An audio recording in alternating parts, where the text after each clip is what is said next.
Welcome to the course Energy Resources, Economics and Sustainability. In the past few classes, we have been discussing the basics of life cycle assessment, and particularly in the last class, we have been discussing how do we convert the different kinds of emissions into the different impact categories. Carrying on the same discussion, we'll try to understand what are the importance of these different impact categories in today's class. So, what we are going to discuss is what are the major impact categories that you can find in a common LCA study, what do they stand for, how important they are, what are the major contributors, what are the relevant midpoint and endpoint indicators. This is going to be the focus of today's class. So, if we have to discuss the common impact categories that you will most certainly come across in any life cycle assessment study, here are some. Many of them are related to the air emissions, particularly the global warming, which every one of us talk about. So, almost 100% of the LCA studies that you would come across would have this particular impact category, which is climate change or global warming. Apart from it, you can come across other impact categories like acidification, photochemical oxidation formation, ozone depletion, as well as the human ecotoxicity to be quite often. Now, the above ones are particularly related to the air emissions, whereas the impact categories that you see on the bottom could have the impact on either the soil, water and air. So, I will proceed in understanding some of the impact categories, what are the major causes, what are the relevant midpoint and endpoint indicators, and what could be the different kinds of problems on the environment, the human health and the ecosystems that could come out from these impact categories. So, let us start with the acidification potential. So, it goes by like the emissions which increase the acidity of water or soil. Basically, as we understand, pH of water is 7, which is considered to be neutral, and a pH, which is the concentration of H plus ions, like if that is below a certain level, it's considered to be acidic, and normally the soil or the water would turn acidic through the medium of the rains, which are acidic in nature. We have understood the concept of acid rain in the previous classes as well. So, normally you would have the SOx and NOx emissions that are coming from different energy related projects or processes. This would cause different kinds of acid precipitation in kinds of acid rain, acid snow. When they enter the water body or the soil, this would decrease the pH and ultimately lead to acidifying of the water as well as the soils. Further, it is not that like the SOx and NOx emitted from anthropogenic processes are the only source of these kinds of emissions. The NOx emissions particularly can also happen from volcanic eruptions, but as we have understood that the LCA methodology is particularly dealing with anthropogenic emissions. So, any emissions of which are coming from natural pathways such as volcanic eruptions are not a part of any LCA calculation. Further, there is another kind of acidification, that is ocean acidification, that is from the dissolving of the excess CO2 in the water bodies or particularly oceans, and that kind of acidification is not a part of this impact category. So, particularly when I am talking about acidification, it is the SOx and NOx emissions, and if I talk about how they would the characterization factor would normally be reported in terms of kg of SO2 equivalent or moles of H plus equivalent. The impact, if you want to consider, it would be mostly local or regional in nature, because the vapors can travel only to a few hundred kilometers from the place of origin. So, at max the impact would be regional from the point of source where these emissions are being formed.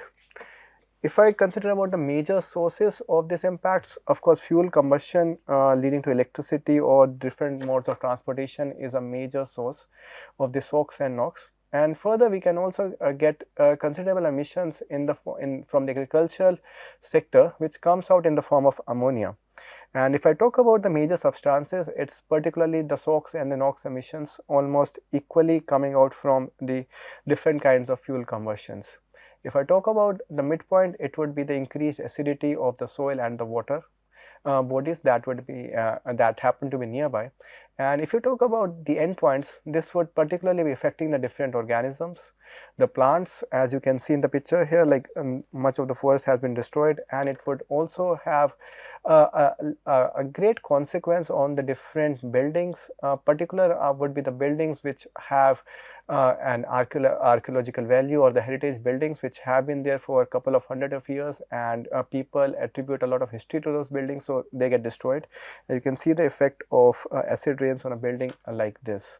Then another impact category, or one of the major impact category that you would come across, is the global warming potential, which is basically the increase in the greenhouse gas concentration, and which would ultimately result in the global average temperature. We have in the past classes understood the phenomena of greenhouse gas effect, how that is affected by the increasing concentration of the different gases like CO2, methane, nitrous oxides, and few others.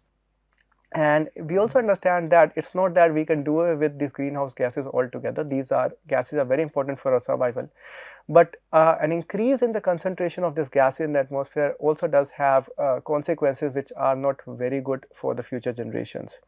And again, we need to understand that CO2 is the biggest like emission that is happening from the energy production processes, and it's the biggest anthropogenic emission that we have currently. Further, there are CO2 emissions that can be considered biogenic in nature. Supposedly, the CO2 emissions that come in from the growth of or the use of different kinds of biofuels or bioenergy pathways. So, whenever we are having sources of CO2 like this, we have to exhibit a caution with respect to whether we should include that or not, because if we go into the depths of the LCA, there are certain complexity involved which we won't be discussing, but we need to be careful whether we need into account the biogenic CO2 or not, because that could affect the results greatly. Further, the emissions that we have in terms of CO2 equivalent in here are also are temporal in nature, because the different molecules of the different gases that we have would have different residence time. There is only a certain amount of time till which this molecules will be exhibiting their greenhouse gas effect, and which would vary upon the time scale. So, normally acceptable time scale is 100 years time scale for GWP. However, you can also get the global warming potentials for 25 years and 500 years, and the characterization factors would be somewhat different if you undertake a different time scale. And almost every time you do an LCA, you would be reporting the emissions with respect to global warming in kg CO2 equivalent. Further, if you talk about the major sources, it's again the fuel combustion which leads to electricity production and transportation, and again a great deal of industrial processes. And further, we also have agriculture contributing to the methane emissions, which can come from the degradation of the different kinds of farm waste, as well as from the cattle that is employed there. But as we have discussed in the past class, the major source of this global warming would be the CO2 emissions, which basically account for more than 70% of the total emissions. Then we also have some emissions coming from the other gases like the nitrous oxides, other F gases, as well as the CFCs, which also have are related to the different refrigerants. If I talk about the midpoint indicators in here, it would be the increased radiative forcing, which basically means how much heat we are releasing as compared to the heat that we have trapped. So, an increased radiative forcing basically points that we are capturing good amount of heat. Going towards the end point, the different phenomena that we can experience is the level of the sea would be rising. We can have an increased frequency of the extreme weather events. Then there could be changes in the wind and the ocean current changes. The soil moisture loss might be seen, and then there would be an increase in the heat related illnesses. Further, you can see an effect, like you can see how the glacier profile would have changed in the last 60 to 70 years, and this effect has been attributed to that of climate change, which is coming from the different kinds of emissions for greenhouse gases. Another major emission would be ozone. Now, the ozone is the same molecule, the O3 molecule, which is having 3 atoms of oxygen bound together, and this basically leads to 2 different kinds of impacts. One is the ozone depletion potential, which is the depletion of the good ozone that is found in the stratosphere. So, we have discussed the different layers of the atmosphere in the initial few classes, and we know that like beyond the troposphere, which is on the sea level, we have the stratosphere, and in that stratosphere we have something called as the ozone layer, which is responsible for capturing the UV radiation that come from the sun, and this is termed as the good ozone. Then there is also something called as the bad ozone, which is found at the land level or the sea level, and which is coming out from the different kinds of emissions from the different fuels that are burned in transportation, and that can cause a lot of diseases, and that is what we term as bad ozone. So let us try to understand the two kinds of impact categories that are related to this ozone emissions. So the first one would be termed as the ozone depletion potential, and it is basically to deal with the good ozone which we found in the stratosphere. So this good ozone is responsible for basically absorbing the UV radiations that come from the sun and stop or maybe like it removes the damage that could be coming that could be caused by this UV radiation in the form of skin cancer, crop damage or material damage. And the concentration of this ozone is basically decreased by the emissions of CFCs and halogens, which are basically chlorine and bromine combined compound, and a major source of this emission have been refrigerants in the past. But as we have discussed in the previous classes, because of the Montreal Protocol and later on the Kigali Agreement, much of this problem has been solved. So there has been almost 98% of the reduction in the ozone depletion potential of the different kinds of emissions that were happening. But still, it's an important impact that should be considered, and we should not be ignoring it. And normally these kinds of impact would be reported in terms of kgs of CFC 11 equivalent. So chlorofluoride 11 was one of the major refrigerant that have been used in the past, and that is what has been used as a basis. And particularly this particular emission has been global in nature. The impacts are global, and it's for everyone to like if there are emissions, it's like it basically impacts the complete earth. If I talk about the major sources of emissions, of course, they have been the manufacturing of the different aerosols, the fire extinguishers which use halogens, as well as the refrigerant systems including air conditioning.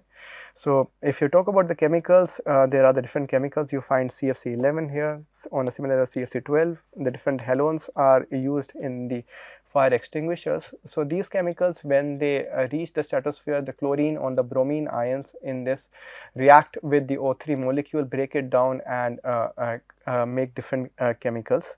And if I talk about the midpoint indicator, this is specifically the decrease in the concentration of the stratospheric ozone. And if I talk about the endpoint, it's basically increase in the occurrence of diseases such as skin cancer and increased crop damage, maybe materials damage, damage to the marine life. Another impact of ozone which is found at the ground level would be the smog creation potential. This is basically the ozone that is created because the different emissions of NOx, volatile organic compounds or other pollutants, and the reaction that happens in the presence of sunlight. This impact category is also found with the name of photooxidation potential or ozone creation potential. Nonetheless, it all means the same thing. So what is expected that the different NOx and volatile organic compounds would react in the presence of sunlight and create smog, which could lead to different health effects. So primarily it's a secondary pollutant. Smog is or ozone is not directly emitted, but it's a result of a reaction of the different chemicals that are emitted. And further, this reaction would be dependent on many features, such as what is the air composition, whether the air would have enough amount of NOx or volatile organic compound, what is the time of the day or the year when the sunlight is available, because sunlight is something that catalyzes this particular reaction. Then what is the physical characteristic of the area and the weather pattern. Again, it would also the final impact would also depend upon the population, how good the population has been exposed to these kinds of emission in the past. One particular thing we need to understand is the concept of the limiting reactant and the surplus reactant. So in case we have a good amount of surplus NOx available in the environment, an addition of NOx would not make much of a difference, but a small increase in VOC, which might be the limiting reagent, could have a huge impact. And this is something that is not accounted for in LCA because of the computational structure, but it is important, and that is why the impact is considered much of a local in nature. The global models for that might not give you very realistic results. Further, if you talk about like how would you express the emissions, so normally this is expressed in either kgs of ozone equivalent, kgs of ethene equivalent, or maybe kgs of NOx equivalent. If we talk about again, the major sources of this would be the different kinds of road transportation, which would be the cars and other vehicles that would be traveling. Then energy production and industrial processes, which again lead to production of NOx and other volatile organic compounds, are major sources. Particularly, it's the NOx which is important, which is maybe responsible for more than 80% of the smoke related problems. If I talk about the midpoint, it would be increase in the ground level ozone concentration. Towards the end point, it would lead to diseases such as asthma, lung functioning and aggravation reduction, damage to the crops, eye irritation, and particularly this impact is felt in regions which have a huge population density.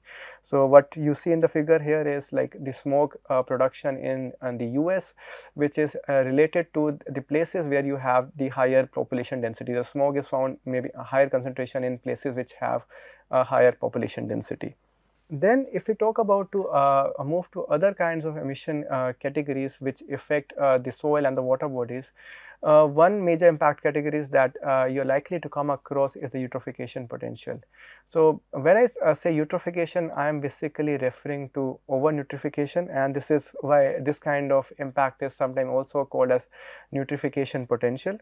So it's basically providing an excess of nitrogen as phosphorus based compounds to the water body, which could lead to production of certain flora in the terms of algal blooms. And what happens when these algal blooms flourish, and they would destroy the biodiversity and the habitat that is in place, so ultimately leading to a degradation of the local biodiversity. And we all understand that all plants would need certain minimum nutrients for their growth, and this kind of impact is something that we see when we are providing these nutrients in a huge amount of quantity. And why is there an increase in nutrient? One of the major reason is over fertilization or pesticides or use of excess nutrients in the fields, which basically run off to these water bodies and cause an increase in the nutrient profile, leading to phenomena of algal bloom and then destruction of the local flora. If I talk about the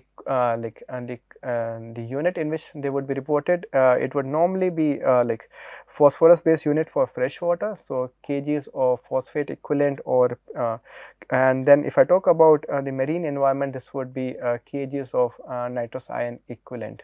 The reason why we would have the different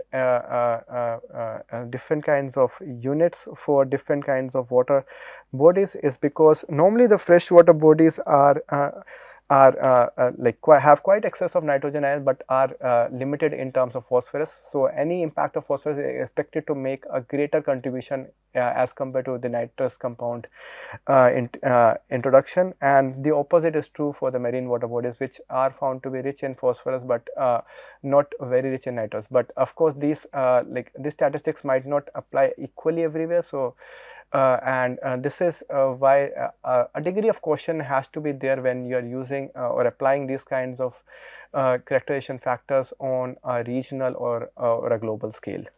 If I talk about the major causes, again we have the agricultural runoff that is coming from the fields, the runoff of storm and the wastewater, the septic field seepages, and as well as the fossil fuel combustion. Most of these emissions for nitrogen and phosphorus are coming in the form of the runoff that is coming from the fields.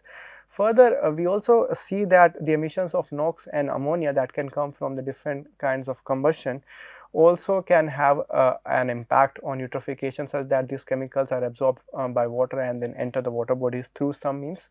So we also have minor contribution being caused by the air emissions as well. And if I talk about the midpoint, it would be the increased biological growth, and what I say that it's especially to deal with the algae. And as you can see on the figure on the right, so we have the photo of a normal lake, and this is what would happen to the lake if there is an excessive nutrient provided to that lake. We can see a lot of algae growing, and this would lead to destruction of the local habitat. If I talk about the endpoints, this basically has to deal with the death of the aquatic life, which might not get enough oxygen for the survival, loss of biodiversity, the foul odor. Coming to another impact category is the human toxicity. So, this is basically affecting the individual human health that can lead to a lot of diseases and ultimately to death. In this impact category, we are not dealing about the secondary effect of a few emissions like we have done in the past impact categories, like you would have the CO2 emissions leading to certain kind of health effects, and that might cause diseases.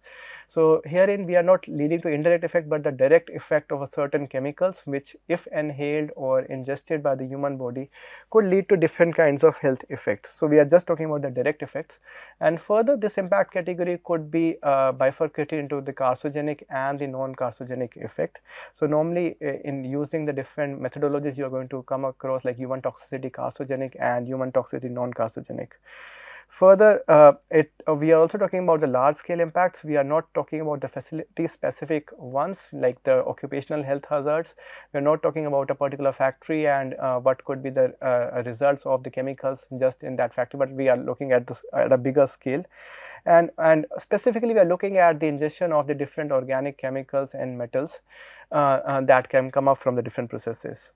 If I talk about the midpoint, so there is no true midpoint indicator for this. It's basically an extrapolation of the endpoint, which would be the effect on the human health. And one thing that we need to understand about this is like the models, most of them that are available would be linear in nature, which means a certain exposure to a particular emission could cause a particular percentage of a disease, whereas in reality the dose, exposure and the effect would not be very linear in nature, but could have very different relationships. So, that is a sort of weakness of the models that are available. And a particular characterization model that is normally used depends upon the US Etox factors, which have been developed specific to the US. And if I talk about what would be the unit for expressing this, this would normally be kgs of benzene equivalent for cancer causing compounds and kgs of toluene equivalents for non-cancer causing compounds. And further, another commonly used unit is in the form of CTU, which stands for comparative toxicity units.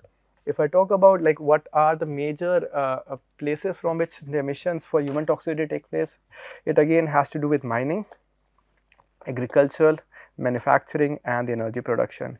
Energy production is something that you would find is related to like a majority of the emission categories or the impact categories that we have been discussing. If I talk about the different kinds of substances, this would be the dioxins, chromin, different kinds of formaldehyde, zinc, arsenic metals. And as we have discussed, there is no true midpoint for this. It's most probably an extrapolation of the endpoint. And what's the endpoint? Endpoint would be the causing of diseases like asthma, cancer, heart diseases, low birth rate are some of the particular endpoints which are in the form of diseases. Now, similar to human toxicity, we also do have ecotoxicity, which is the effect on the ecosystems, which again would come from the direct emissions that are happening in the terms of the different metals or different compounds, and it is more focused on the complete system. Sometimes you can see it split between the aquatic ecotoxicity as well as the terrestrial ecotoxicity, which deals mainly with soil. And again we would be using the US Etox factors is one of the common way how they are determined. It basically has to do with like what are the emissions and how would they cause an impact on the local ecosystems. Particularly these kind of impact categories are again local in nature, where like you would have and that would depend upon the conditions.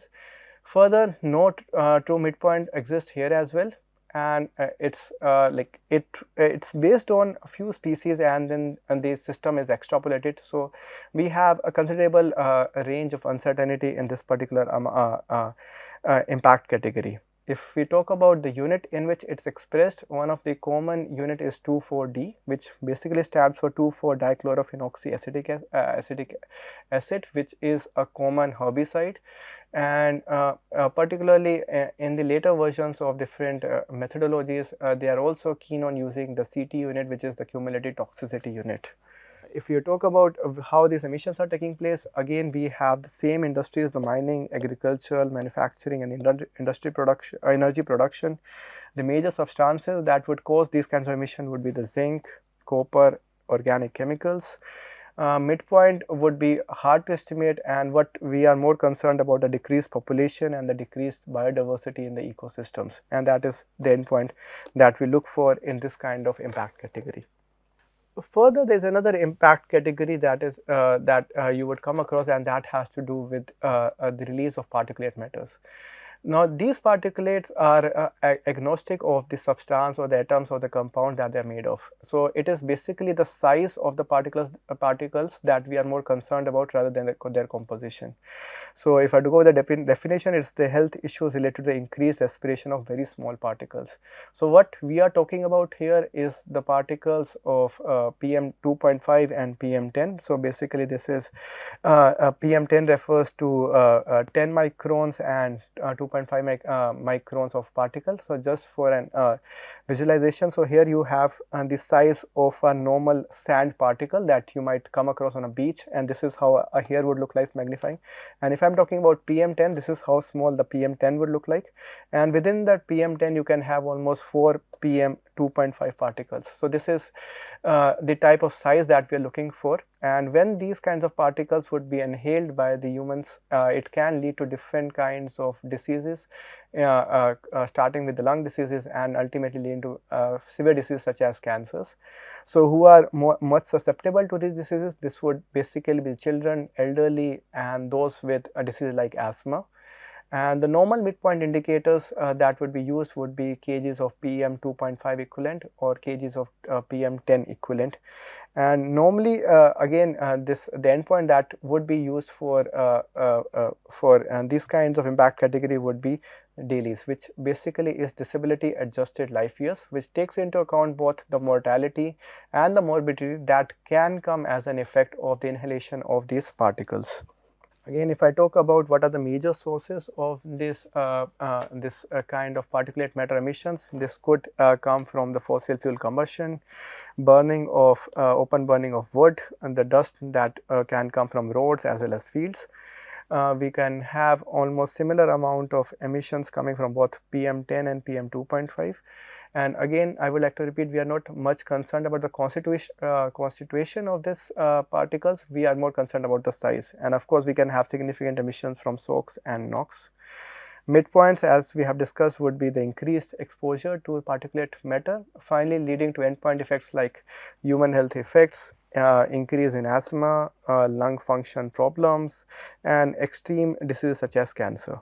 With this, we have tried to discuss few of the major impact categories that you are expected to come across, but this is not an exhaustive list. There can be a couple more. Some of them you can find in the slide, and of course, even this list is not an exhaustive list. There might be a couple more beyond that, and let me just give you a brief about this.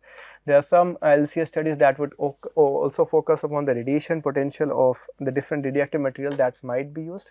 It becomes more prominent if you would have like the electricity production that would be coming from nuclear power plants or something similar. Then there could be abiotic resource depletion, basically leading to the use of different minerals, ores, etc., which are scarce in nature and could deplete in the near future. Something similar could be for fossil fuel depletion as well as biotic resource depletion, which is more to do with depletion of natural resources like wood. Then another major impact category that you can come across is an energy demand, which is basically the total energy that would be used in the production and use as well as disposal of the particular product. Further, this is slightly different from the embodied energy, which is another unit that is used. Embodied energy is basically the energy went till the production stage. Then another important impact category is the water use. What is the inventory of the fresh water that you would be using? Land use, what is the destruction of the land that is particularly earmarked for the threatened or the endangered species. There could be a few nuisance related impact categories which have to do with noise and odor pollution, although they are not used or very rarely used in an LCA. These are some impact categories that you may come across. And further, there is also an impact category with respect to indoor air quality. Again, that is quite rarely used, but you might notice it in some of the LCAs. So with this, we have discussed some of the major impact categories, what are their sources, what are their likely impacts in terms of midpoints and endpoints. And once you have done this analysis, you would go to the interpretation phase. Of course, we have discussed this in the past. So just a brief recapitulation that NLCA is a continuously ongoing process. You don't need to freeze the impact categories from the goal and scope. You can always go further and update as and when the data availability is there, as your knowledge is increasing, your understanding of the process is increasing. And further, there are some studies which only discuss till the inventory, and that is called an LCA study, but that would also entail you interpret the data, interpret the different kinds of impacts that might be happening. Further, an interpretation phase would entail that you bring up some concrete conclusions and recommendations for the decision maker so that they can make informed choices about the process or the product that you are handling. And of course, we should take into care the different uncertainties that are inherent to the LCA, as we have discussed in this class, that the different impact categories have a lot of weaknesses which needs to be kept in mind. And at last, we need to understand that all the impacts that we are portraying are potential in nature. There is no 100% guarantee that such and such impact is going to occur. So what we are talking about here are the potential impacts. And finally, we would like to end with understanding that it's not a complete assessment of all the environmental issues. We have a great deal of emissions and impact categories that we are trying to quantify, but doesn't mean we are covering all the possible emissions. Further, the emissions that we are taking in would have the uncertainties involved, and they are not perfect. The characterization models are still being updated, and we need to understand the limitations of the LCA process. But again, as the popular saying goes, that as necessarily all models are wrong, but some models are useful, and we need to quantify the usefulness of this LCA methodology. So with this, we end today's class, and in the next class, we'll try to understand the computational structure of conducting an LCA. What are the mathematical framework that we can utilize for if you would want to conduct your own LCA. With that, we end today's class. Thank you.